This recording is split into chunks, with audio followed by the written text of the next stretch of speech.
boa noite. Boa noite. As buscas pela PM que desapareceu em Paraisópolis entram no 5º dia. A Secretaria de Segurança Pública oferece recompensa de R$50 mil para quem tiver informações que levem ao paradeiro da PM. E veja também.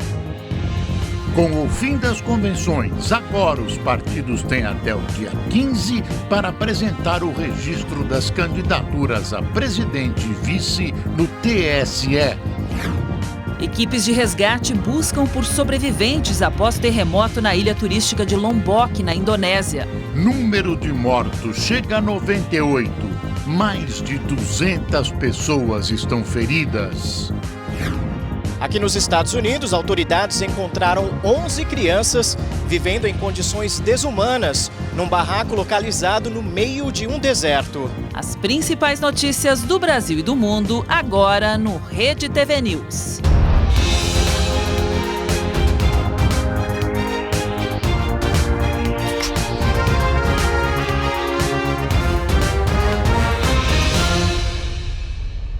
Há 2 meses do primeiro turno das eleições, mesários de todo o país passam por treinamento para trabalhar no dia da votação.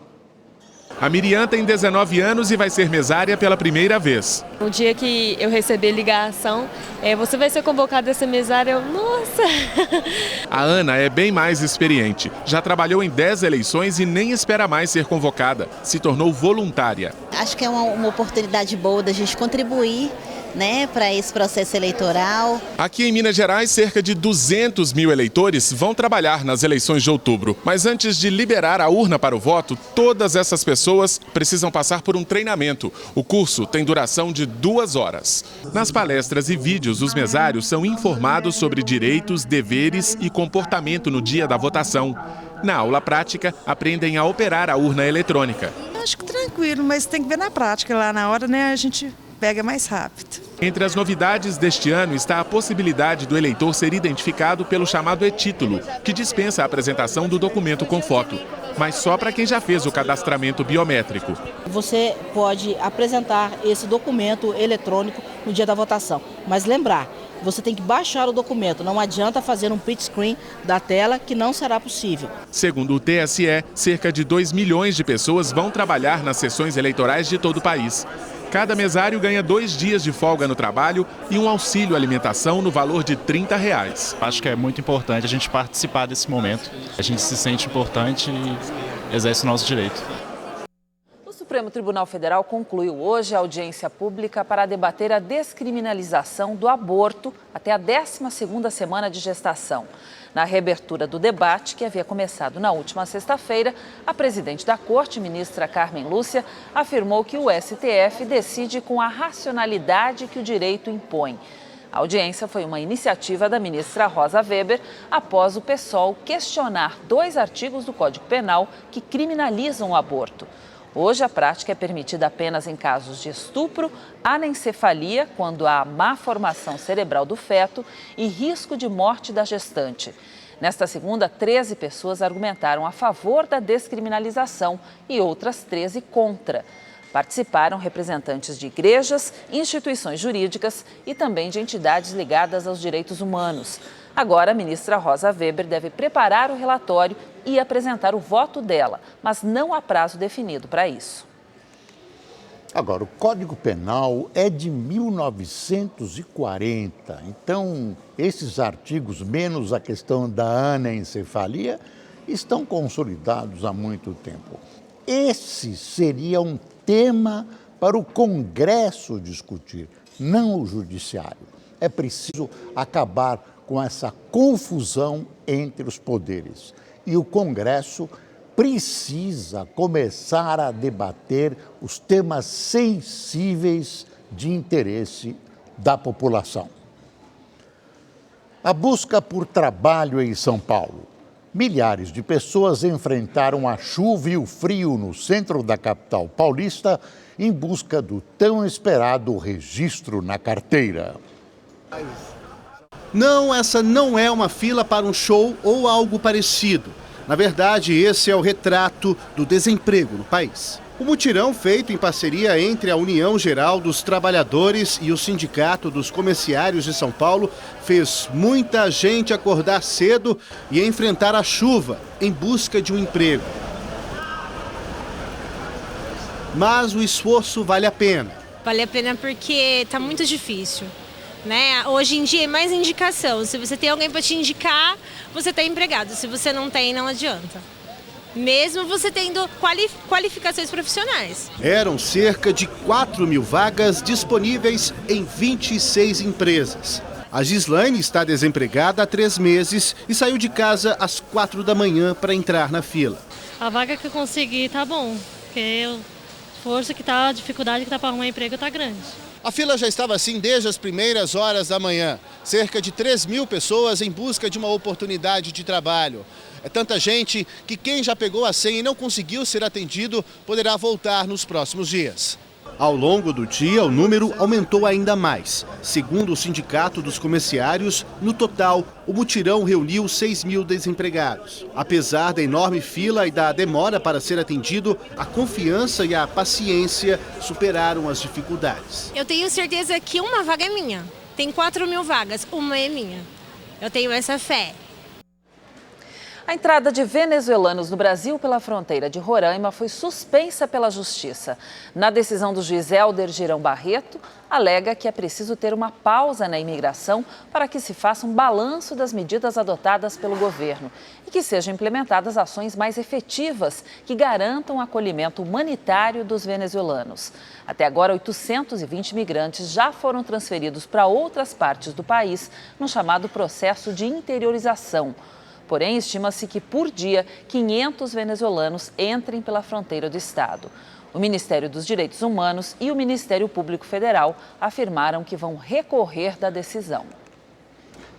Trata-se de uma decisão flagrantemente ilegal e especialmente desumana.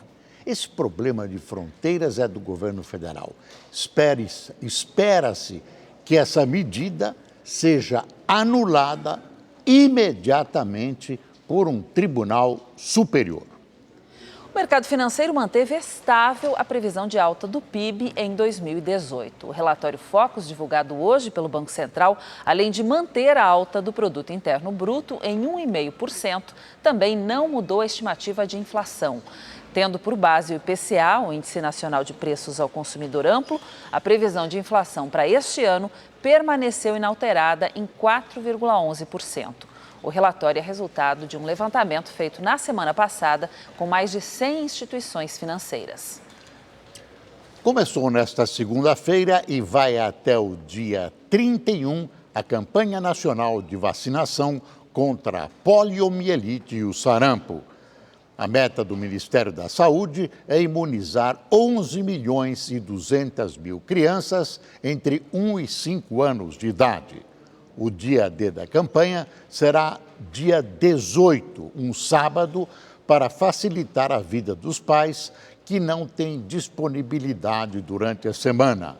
A orientação do Ministério da Saúde é que mesmo as crianças que já foram vacinadas repitam a dose. O objetivo é diminuir as chances de retorno da polio e também do sarampo.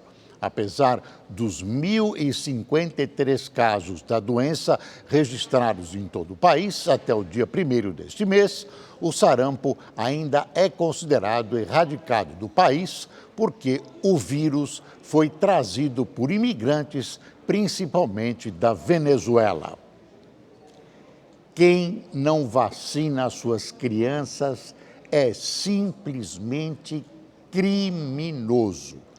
Evite sarampo, evite a polio e a morte tomando as vacinas e vacinando seus filhos. O PCdoB confirmou o acordo com o PT para apoiar a candidatura do ex-presidente Lula à presidência. Assim, Manuela Dávila deixou a disputa. Com o término do prazo para a realização das convenções partidárias, são 13 os nomes que pretendem disputar o Palácio do Planalto. Com o apoio do maior número de partidos, Geraldo Alckmin será o candidato do PSDB. A senadora do PP do Rio Grande do Sul, Ana Amélia, será a vice do Tucano. Com uma candidatura que pode ser embargada pela Justiça Eleitoral, o Partido dos Trabalhadores confirmou o ex-presidente Luiz Inácio Lula da Silva com o ex-prefeito de São Paulo, Fernando Haddad, como vice. No entanto, a chapa pode ser alterada com a inclusão de Manuela Dávila, do PCdoB, como vice. A legenda anunciou o apoio ao PT e, com isso, retirou a candidatura própria. Jair Bolsonaro, do PSL, concorrerá ao Palácio do Planalto ao lado do general Hamilton Mourão, do PRTB. Pela terceira vez consecutiva, Marina Silva, da Rede, tentará vencer a eleição. Dessa vez terá como vice Eduardo Jorge, do Partido Verde. O PMDB participa da disputa com uma chapa formada pelo ex-ministro da Fazenda, Henrique Meirelles, e Germano Rigoto, ambos do PMDB. Quem também participa do pleito como uma chapa pura é Ciro Gomes, do PDT. Ele terá a companhia da senadora Cátia Abreu. O senador Álvaro Dias, do Podemos, e o economista Paulo Rabelo de Castro, do PSC, também estão na briga. Completam a lista das chapas que irão concorrer à presidência Cabo Daciolo e Suelene Balduino, ambos do Patriota, Guilherme Boulos e Sônia Guajajara, pelo PSOL, João Amoedo e Christian Lobauer, do Partido Novo, João Goulart Filho e Léo Alves, do PPL, José Maria Imael e Elvio Costa, da Democracia Cristã, além de Vera Lúcia e Hertz Dias, do PSTU. Está praticamente dada a partida da campanha eleitoral. Houve enorme dificuldade para a definição dos vices, que são importantes. Tem 50% de chance de algum dia assumir o poder, segundo estatísticas apresentadas ontem pelo ex-ministro Delfim Neto. O candidato do PT oficialmente ainda é uma incógnita, mas no frigir dos ovos, Lula não será candidato. Haddad será o candidato petista, tendo como vice Manuela Dávila, do PCdoB. Manuela abriu mão de sua candidatura para participar dessa manobra lulista, destinada, segundo a maioria dos observadores, a reforçar a posição do candidato indicado pelo ex-presidente, que é Fernando Haddad. O PCdoB confirma mais uma vez a sua vocação de satélite do PT.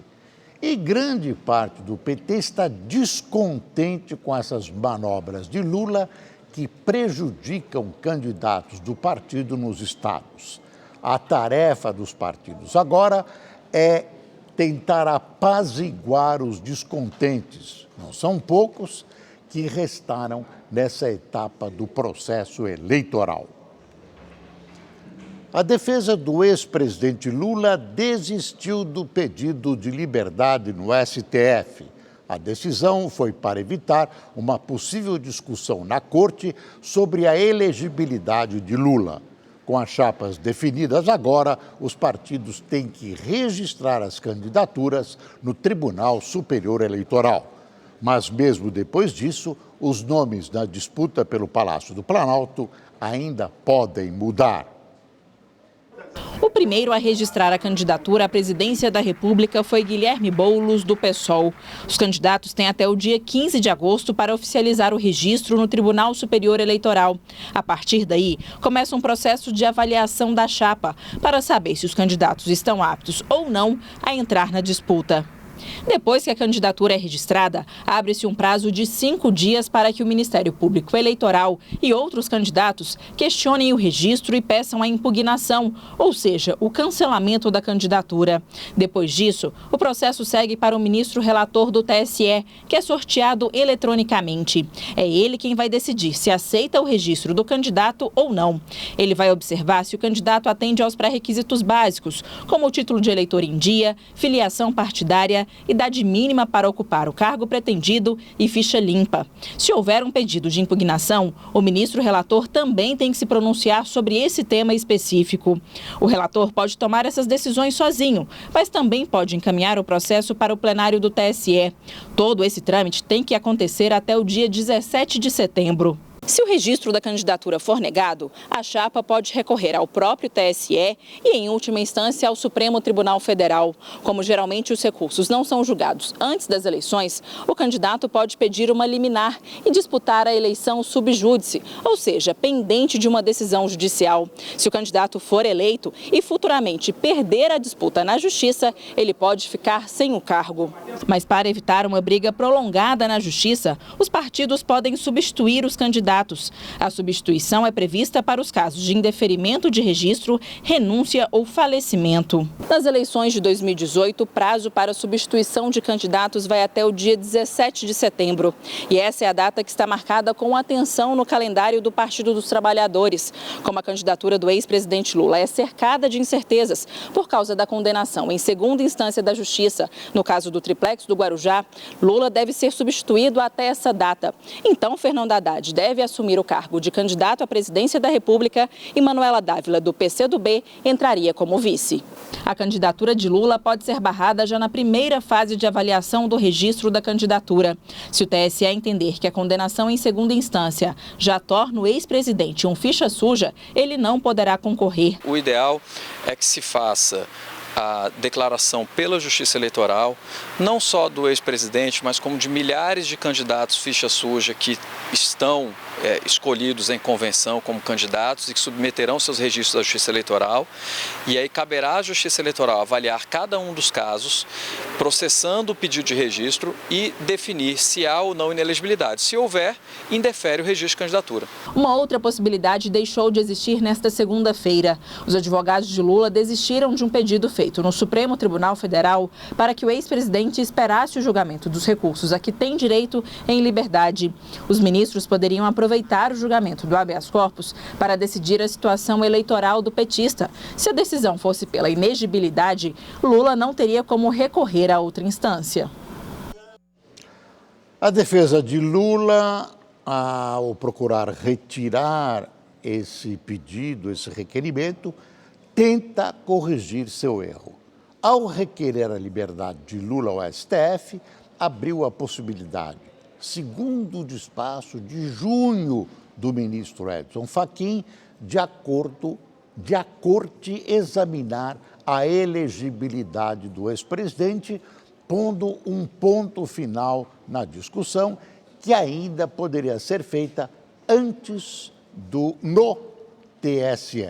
Então, foi um equívoco, um erro da defesa que agora a própria defesa tenta corrigir. Abriu um flanco na possibilidade de o STF decidir definitivamente que Lula é inelegível, e é mesmo de acordo com a lei da ficha limpa. Nós vamos conversar agora com o comentarista de política, Reinaldo Azevedo. Boa noite, Reinaldo. Bom, a gente viu aí, os vices estão definidos. Como você viu essas escolhas aí? O que esses nomes nos dizem, Reinaldo? Boa noite, Cláudia. Boa noite, Boris. Vamos pensar um pouquinho aqui, boa parte aí sobre a questão do PT, já a reportagem e o próprio comentário do Boris já deram conta, só destacar algumas coisinhas. Como a gente viu, se escolheu Fernando Haddad como vice de Lula, mas na verdade ele não está sendo escolhido como vice de Lula, ele está sendo escolhido como substituto de Lula. E neste fim de semana também, lá da cadeia, o Lula conseguiu o apoio do PCdoB. E aí, então, se arrumou uma fórmula estranha, né? Como é que é? O PCdoB entra na coligação liderada pelo PT e terá direito a indicar o vice caso esse cargo venha a ficar vago. Evidentemente, o cargo ficará vago porque Lula será declarado inelegível e o Haddad será o candidato. Destacando aí que o PT tomou a providência, como o Boris lembrou há pouco, de retirar aquele recurso com o qual tinha entrado no Supremo, que nem era um habeas corpus, na verdade, era um recurso extraordinário.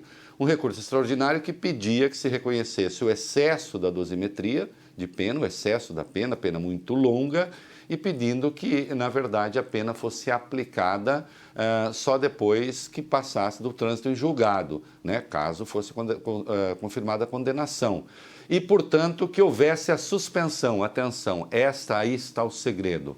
A defesa pedia a suspensão da pena e de seus efeitos. O efeito da pena é a inelegibilidade. Se o Supremo dissesse não às duas coisas, obviamente a inelegibilidade do Lula estaria estabelecida agora. Ah, mas o PT não sabe que a inelegibilidade vai ser declarada? Sabe, só que ele quer levar isso mais adiante para o Lula fazer um pouco mais o papel de mártir. Vai ser declarada? Vai.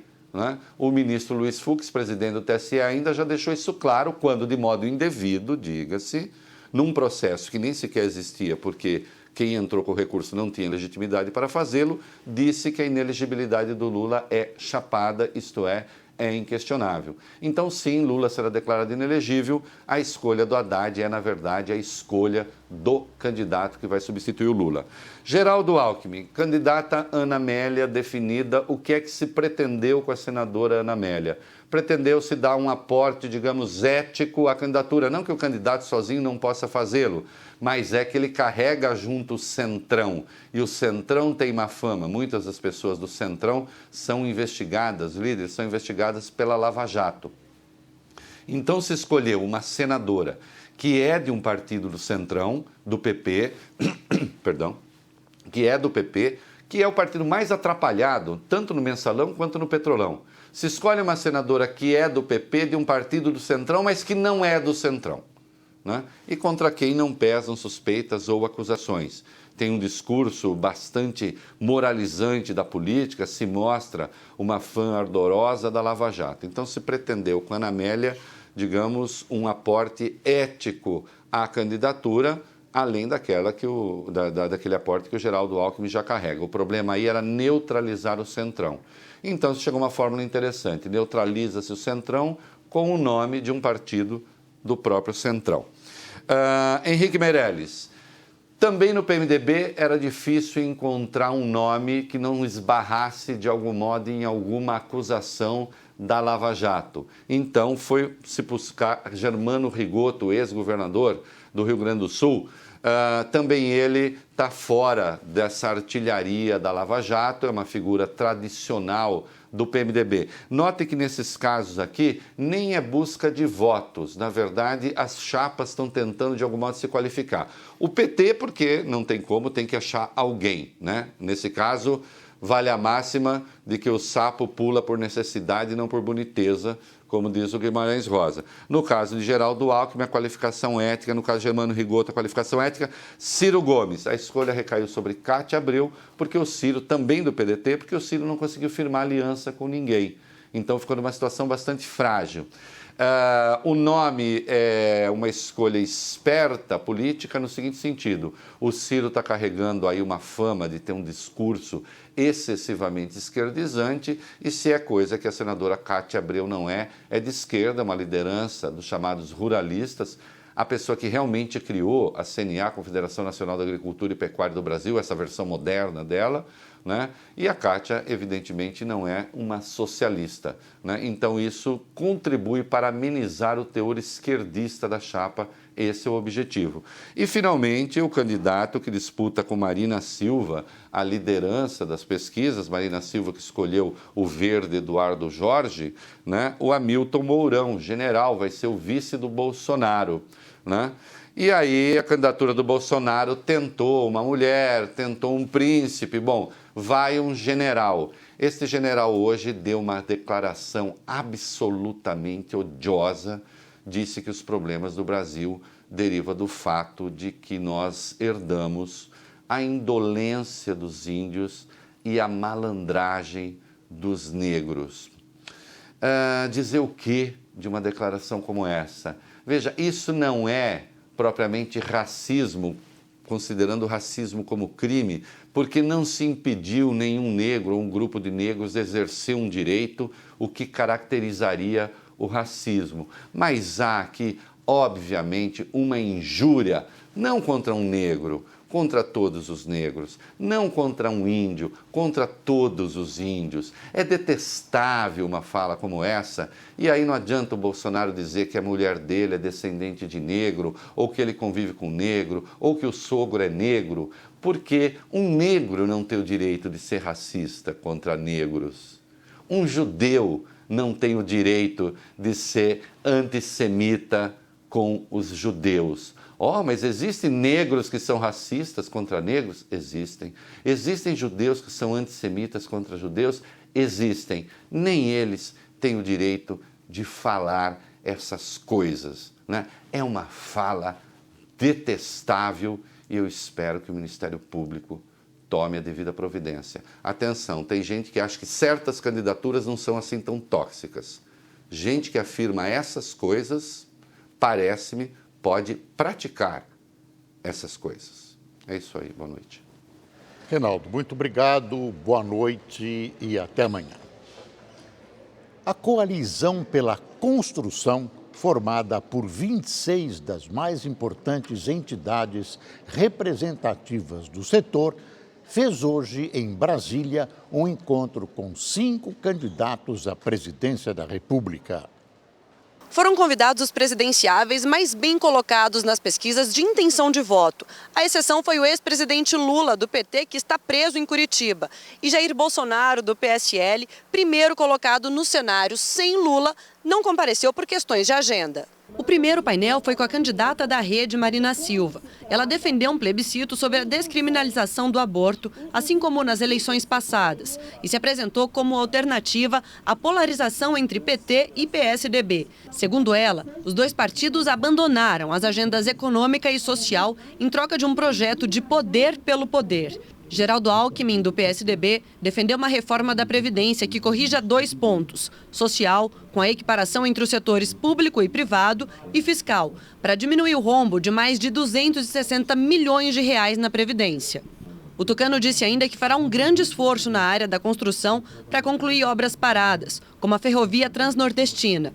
Álvaro Dias, do Podemos, focou o discurso em uma reforma do Estado. Chamou o sistema atual de promíscuo e falou em relações desonestas entre os poderes. Defendeu corte de 10% em todas as despesas do governo federal, o que incluiria a redução de ministérios e do número de cadeiras na Câmara e no Senado.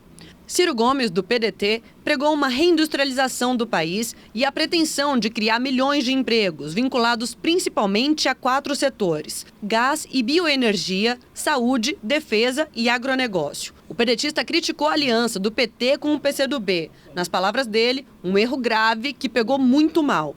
E o ex-ministro da Fazenda, Henrique Meirelles, encerrou o painel. Advogou em favor das reformas tributária e da Previdência e da viabilização de mais recursos públicos para obras estatais, tanto para a conclusão daquelas já em andamento, tanto para iniciar outras. E vale lembrar, a Rede TV também vai fazer um debate com os principais candidatos à presidência da República. Vai ser no dia 17 desse mês. Eu ia falar da Lava Jato, nesse caso da construção, mas é melhor ficar por aqui. Então, no dia 31, começa a campanha na TV e no rádio. Alckmin tem o maior espaço, cerca de 5 minutos, 5h32. E, claro, também o maior número de inserções de publicidade durante a programação das emissoras de TV e rádio. É uma vantagem, mas é bom lembrar que Ulisses Guimarães também tinha mais tempo e sua candidatura foi amplamente derrotada. Bolsonaro, Marina e Ciro terão muito menos que 1 minuto, mas a alternativa desses candidatos é a internet, cujos efeitos eleitorais a gente ainda não conhece em profundidade. E eu vou repetir, no dia 17, a Rede TV estará realizando o debate entre os candidatos à presidência. A massoterapeuta conhecida como Patti Bumbum foi presa no Rio de Janeiro. Uma outra mulher acusada de participar do procedimento que matou a modelo Maiara dos Santos também foi detida. Patrícia dos Santos é acusada de organização criminosa e poderá responder por homicídio qualificado se comprovada a participação dela na morte da modelo Maiara Silva dos Santos, de 24 anos.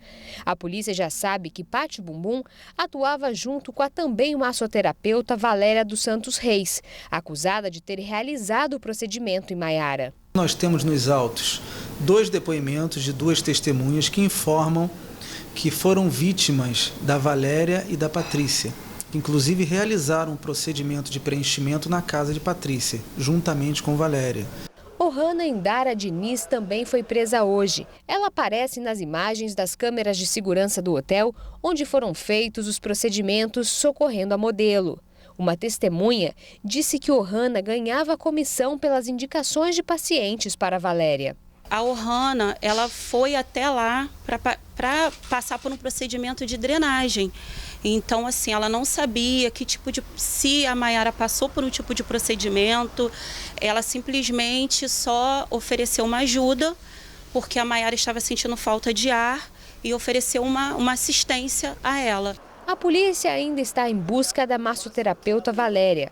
Na casa dela foram encontrados um jaleco, material médico, fitas cirúrgicas para curativos e até munições. Além de Valéria, estão foragidas Márcia Pimentel Esteves e Thaísa Pimentel Esteves, mãe e filha. De acordo com as investigações, eram elas que faziam as reservas no hotel há pelo menos um ano. A polícia do Rio de Janeiro ouviu hoje familiares e a equipe médica envolvida no caso da mulher que morreu na semana passada em um hospital da cidade depois de ter sido liberada pela unidade. Nós vamos ao vivo com o repórter Tony Vendramini. Boa noite, Tony. Boa noite, Boris. Boa noite, Cláudia. Boa noite a todos que nos acompanham. 8 testemunhas prestaram depoimento durante o dia de hoje. À tarde, a polícia ouviu o filho de Irene de Jesus, Rangel Marques de Souza, e a nora, Luana Valadares da Silva. Mais cedo, a equipe médica envolvida no caso também prestou depoimento. Entre os ouvidos estão a chefe de plantão, Maria de Fátima Bartolo, e Ana Paula Noronha, a médica que aparece nas imagens gravadas por Rangel, mexendo no telefone celular. O advogado da família afirmou que está convencido que houve negligência porque os médicos liberaram a costureira, alegando que o estado dela não era grave. Por isso, ele decidiu, junto aos familiares de Irene, mover uma ação contra o Estado e também contra a organização social que administra a unidade. Para amanhã, novos depoimentos estão previstos e os diretores do hospital devem ser ouvidos. Ao vivo do Rio de Janeiro, Tony Vendramini para o Rede TV News. Obrigada, Tony. Foi preso hoje em São Paulo o homem acusado de matar o próprio pai de 78 anos a facadas dentro do apartamento onde moravam. Ricardo Antônio Novaes Carmona, de 42 anos, foi preso após uma abordagem policial. Ele confessou que matou o pai, Oswaldo Carmona. Segundo Ricardo, ele teria ouvido vozes que mandaram ele cometer o crime. Assim que foi abordado, ele já de pronto confessou o crime. Falou que ele que tinha assassinado o seu próprio pai. Ele falou que estava perturbado, que ele estava ouvindo vozes dentro da cabeça dele, determinando que ele matasse o pai. Aí ele foi até a cozinha, pegou uma faca e foi até a sala onde o pai se encontrava e desferiu várias facadas e acabou matando o seu genitor. Foi o porteiro do prédio que ligou para a mãe para avisar que o filho havia saído de casa dirigindo, o que não era comum por causa dos medicamentos controlados que ele tomava. O empresário foi encontrado morto pela esposa dele. O corpo estava caído no chão do apartamento. No sofá, a polícia encontrou uma faca que pode ter sido a arma utilizada no crime. Ricardo Carmona teria desenvolvido problemas mentais após o uso de drogas, como maconha e cocaína. Agora, a polícia aguarda os resultados dos exames de sanidade mental do acusado. Se ele tiver um transtorno mental que comprove que ele não sabia do caráter criminoso do que ele estava fazendo, aí muda. Aí é instaurado um incidente de sanidade mental. Em vez dele ser condenado à pena de prisão, ele vai ter uma internação num manicômio judiciário. A polícia de São Paulo apreendeu agora há pouco um homem suspeito de participação no desaparecimento da PM Juliane Duarte. Ela foi vista pela última vez em um bar na comunidade de Paraisópolis, na zona sul de São Paulo. Neste momento, o suspeito está sendo ouvido pela polícia. A nossa repórter Caroline Rosito está acompanhando esse caso e tem mais informações. Boa noite, Caroline. Boa noite, Boris. Boa noite a todos. Isso mesmo. Um dos principais suspeitos até agora está sendo ouvido neste momento aqui na delegacia. Ele foi pego hoje à tarde, ele foi trazido aqui para a delegacia hoje à tarde. E sobre esse caso a gente conversa agora com o delegado titular Antônio Sucupira, que tem algumas novidades. Boa noite, delegado. O que a gente já sabe em relação a esse suspeito? Olha, nós estamos recebendo, desde o desaparecimento da policial Juliane, várias denúncias anônimas de pessoas que tenham participado desse sumiço. Na data de hoje, o GOI, o Grupo de Operações Especiais, junto com a equipe da PM, que atende vítimas PMs, fizeram uma incursão hoje na comunidade Paraisópolis e acabaram não encontrando o corpo. A denúncia dava referente ao corpo. Porém, logo após essa incursão dos policiais do GOI e da Polícia Militar, esse suspeito saiu de uma casa, ele estava escondido, ele achou que os policiais tivessem ido embora. Quando ele se deparou com os policiais militares, ele correu, só que ele correu em direção ao GOI. Entrou em luta corporal com esses policiais e tentou jogar na privada 3 aparelhos celulares. E nesse momento ele foi contido e foi trazido aqui para a delegacia, onde ele está sendo ouvido nesse momento, para sabermos se ele tem participação ou não no caso Juliane. Ele deve ficar preso aqui? Olha, cabe à Polícia Civil, nesse momento, tentar verificar indícios e vestígios da sua participação. Queremos algumas respostas. Por que ele partiu para cima dos policiais, tentando fugir? Por que ele jogou os 3 celulares numa privada, tentar esconder algum tipo de prova? Então, nós estamos atrás dessas respostas. Ele está sendo ouvido nesse momento e, por hora, ele está aqui no 89 e, provavelmente, ele participará de algumas diligências com nossos policiais. Em relação ao suspeito que foi flagrado pelas câmeras de segurança, deixando a moto da Juliane no lugar próximo onde ela tinha desaparecido, a polícia já tem alguma suspeita de quem é esse homem? Olha, na sexta-feira, logo quando foi divulgada essas imagens, veio uma informação através de outra delegacia da Polícia Civil, que também nos apoia nessa investigação, o prenome desse indivíduo. É o que nós temos até o momento, somente o prenome. Cabe à Polícia Civil identificar esse indivíduo, o nome completo. Mas as investigações estão avançando, estamos no caminho correto e esperamos que logo possamos esclarecer esse desaparecimento dessa policial militar. Delegado, eu agradeço a sua participação. Boris, Cláudia. Obrigada, Caroline. O biólogo Luiz Felipe Mainweiler foi denunciado pelo Ministério Público do Paraná pela morte da mulher Tatiane Spitzner. A denúncia feita na tarde de hoje pede que ele responda pelo crime de homicídio qualificado. Mainweiler também foi denunciado por fraude processual por alterar a cena do crime e cárcere privado. A jovem foi encontrada morta no apartamento em que morava com o marido, depois de cair do 4º andar. A perícia feita no local da morte constatou que ela teve uma fratura no pescoço, característico de quem sofreu esganadura. Luiz Felipe tentou fugir para o Paraguai no dia em que tudo aconteceu, mas foi preso a 300 quilômetros do local do crime. Os Estados Unidos vão retomar a partir desta terça-feira as sanções contra o Irã. A medida visa aumentar a pressão econômica para que o regime iraniano não produza bombas nucleares. As sanções impedem transações comerciais envolvendo o dólar americano e o real, a moeda iraniana. A medida também proíbe negociações com ouro e outros materiais, como aço e alumínio. Esta é a primeira etapa da retomada das sanções após o governo Trump deixar o acordo nuclear assinado em 2015.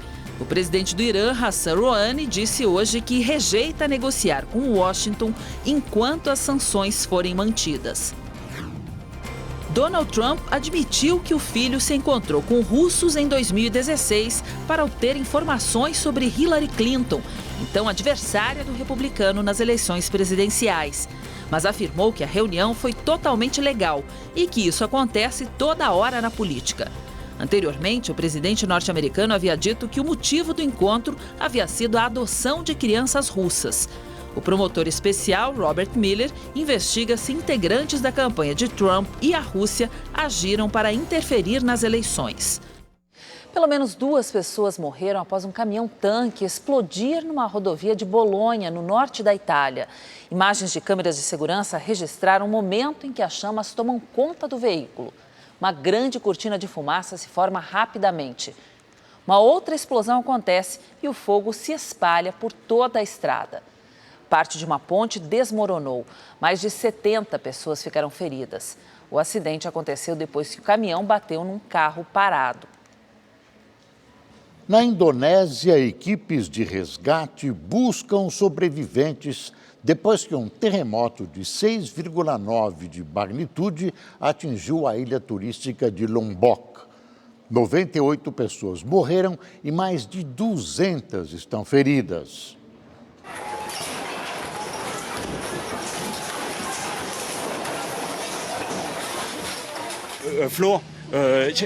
O chão tremia muito e eu percebi imediatamente que era um terremoto. Eu gritei para os meus filhos, saiam, saiam, saiam. Eu tive muito medo. O desespero do turista francês retrata a tensão que tomou conta da Indonésia. O pânico foi ainda maior quando as autoridades deram um alerta de tsunami, mas o aviso foi suspenso horas depois. Visitantes e moradores locais lotaram as praias nas ilhas Gili à espera do barco para o resgate. Houve tumulto para deixarem o local. O aeroporto internacional de Lombok foi danificado, mas operou com voos atrasados. A equipe de busca e salvamento continua realizando o processo de retirada de todos os turistas e moradores das Ilhas Gili. Até a tarde desta segunda-feira já foram realizadas 5 etapas para a retirada de todos que estão no local. Tendas e assistência médica chegaram por aviões e helicópteros por causa das pontes e rodovias que foram destruídas com o tremor. A área afetada ficou sem energia elétrica e serviço de telecomunicações. As imagens do celular mostram o momento em que várias pessoas deixaram as casas. Aproximadamente 13 mil imóveis foram completamente destruídos. E os que não foram abaixo tiveram a estrutura comprometida.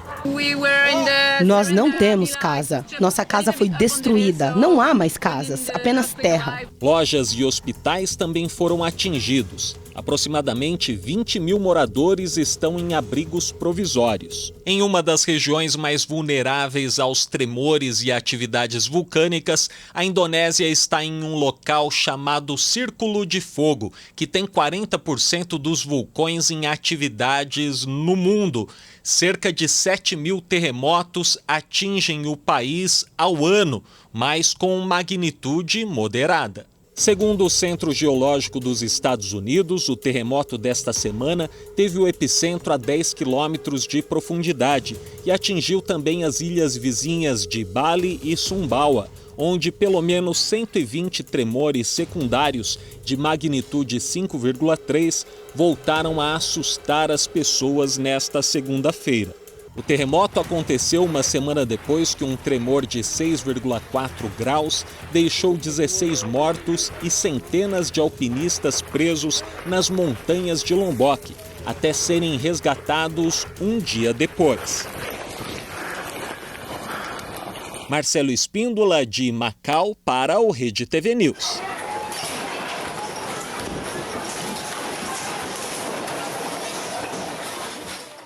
Na Venezuela, 6 pessoas foram presas acusadas de terem tentado matar o presidente Nicolás Maduro neste final de semana. O procurador-geral da Venezuela afirmou que todas as pessoas que atuaram e colaboraram no incidente deste final de semana já foram identificadas. Traição à pátria.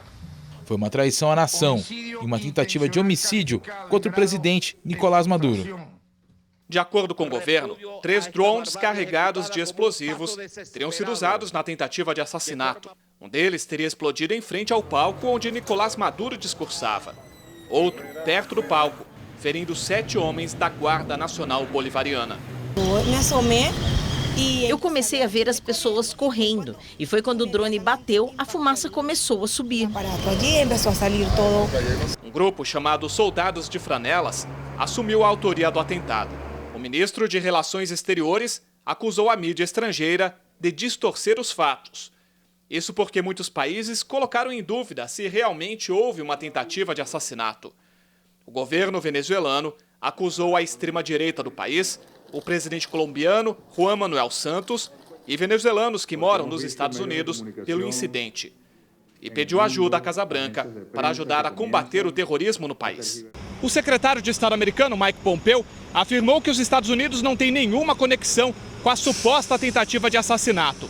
A Casa Branca ainda disse que o que ocorreu pode ter sido criado pelo próprio governo de Nicolás Maduro. O conselheiro de segurança americano, John Bolt, afirmou que se a Venezuela tiver informações concretas, está disposto a analisá-las. E mandou um recado a Caracas.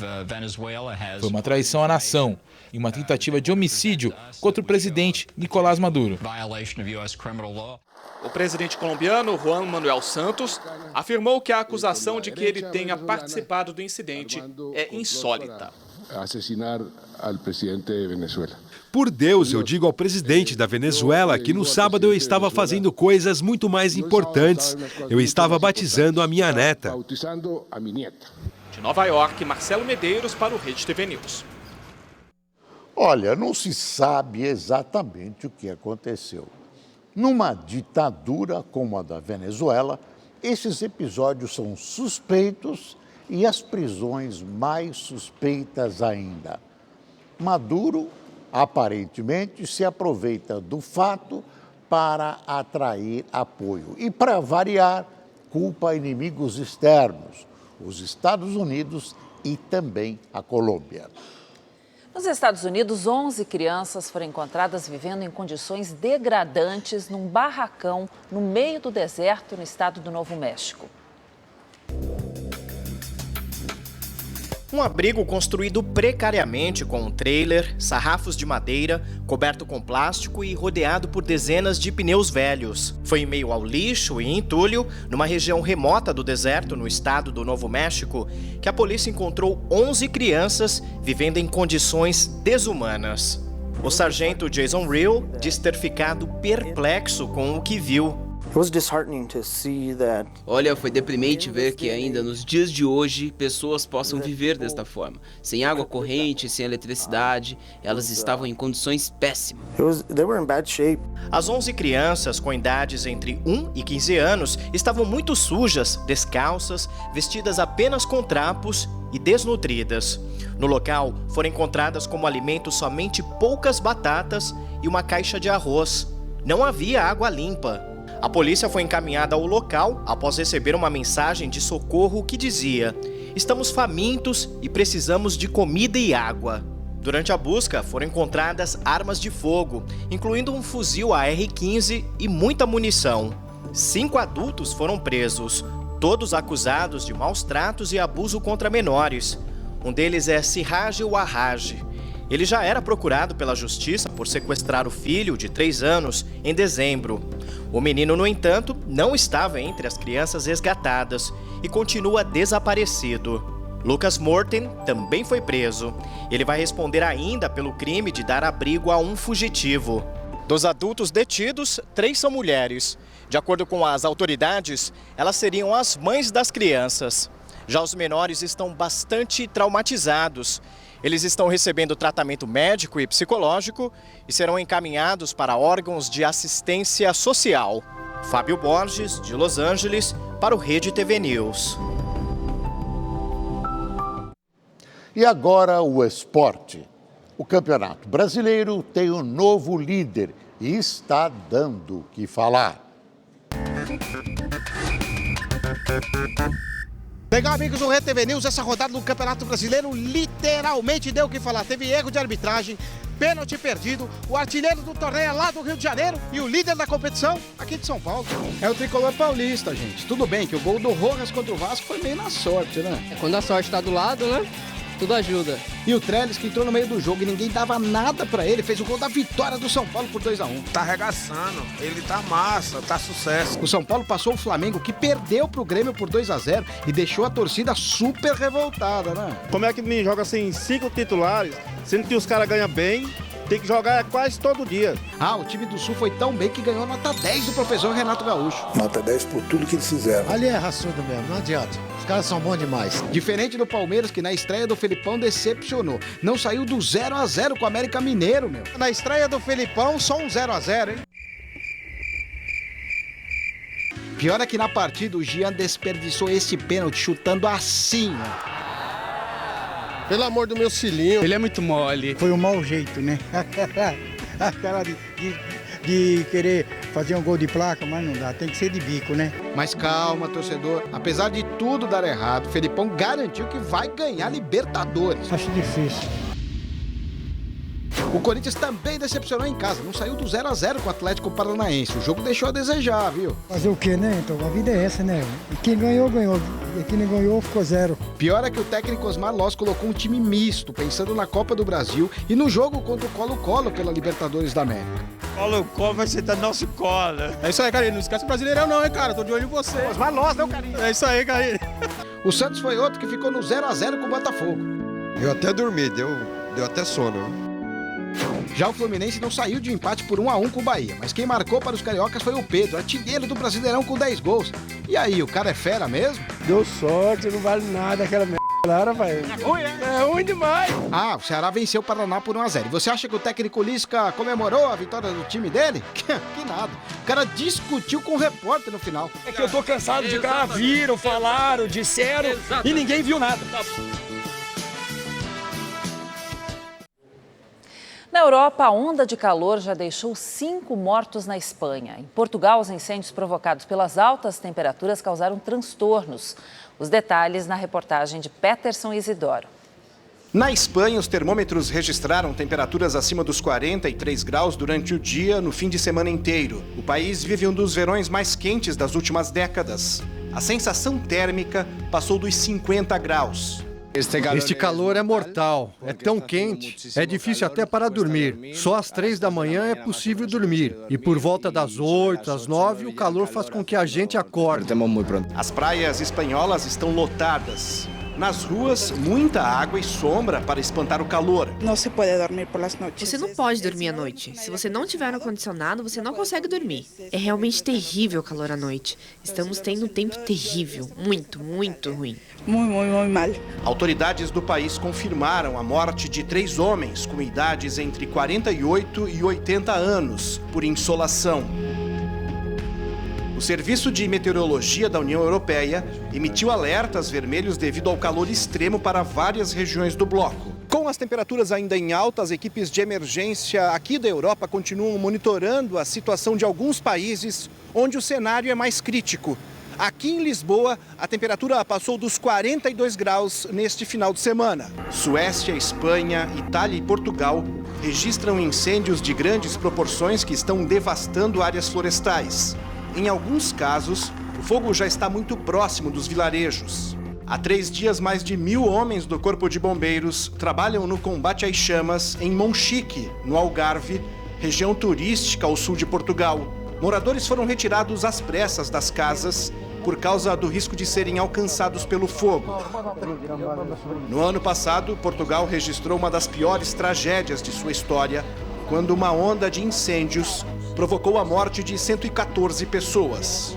Peterson Isidoro, de Portugal, para o Rede TV News. E é hora da previsão do tempo com a Luciana Camargo.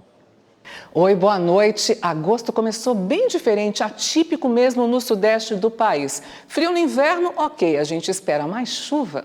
Pois eu vou te explicar o que está acontecendo. Além da passagem daquela frente fria pelo litoral do sudeste, o ar quente e úmido que está na região norte está sendo trazido por correntes de vento aqui para o Sudeste. Então, quem estiver na região nos próximos dias, prepare-se, porque o tempo vai seguir assim, cinzento, chuvoso. Não saia de casa sem um guarda-chuva, sem um casaco. E ainda no meio da semana vai chegar mais uma frente fria para aumentar ainda mais as áreas de instabilidade. Para você ter uma ideia, nesses 6 primeiros dias do mês, choveu aqui em São Paulo o equivalente a 80% do esperado para todo o mês. E amanhã a chuva continua, como a gente vai ver agora. Olha só, chuva na capital paulista com máxima de 20 graus. Não só a chuva, mas o frio vai continuar também. No Rio de Janeiro, há previsão de temporais e muita ventania e os termômetros não vão passar dos 25 graus nessa terça-feira. Vamos agora lá para a Grande Vitória, porque por lá também pode chover forte amanhã. Os termômetros vão subir um pouquinho mais.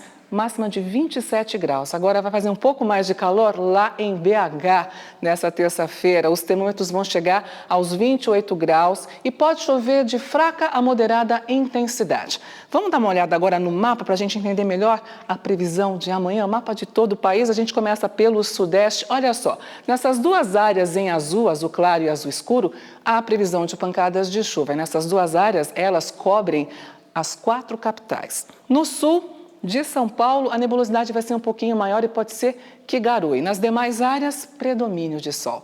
Falando em sol, vamos lá para o sul do país, porque ele vai aparecer entre nuvens em praticamente toda a região. Pode ser que garoe no leste do Paraná, nordeste catarinense e a região, a área de serra vai amanhecer, pode amanhecer sob geada nessa terça-feira. Centro-oeste do país, por lá o sol também predomina, aparece entre nuvens em quase toda a região. Há previsão de pancadas de chuva, principalmente na parte da tarde, no noroeste do Mato Grosso. Vamos lá para o Nordeste, falando em chuva, porque por lá vai chover a qualquer hora do dia nas praias do Rio Grande do Norte e da Paraíba. Também pega um pedacinho de Pernambuco. Naquela área em laranja, extensa área em laranja, a nebulosidade vai ser grande também. Pode ser que garoe ou chova fraco. Chuva à tarde aqui no norte do Maranhão. Nas demais áreas, no interior nordestino, o tempo segue muito seco, ensolarado. Aliás, a umidade relativa do ar por lá está beirando 30% ou menos. Em algumas cidades chega a beirar 20%.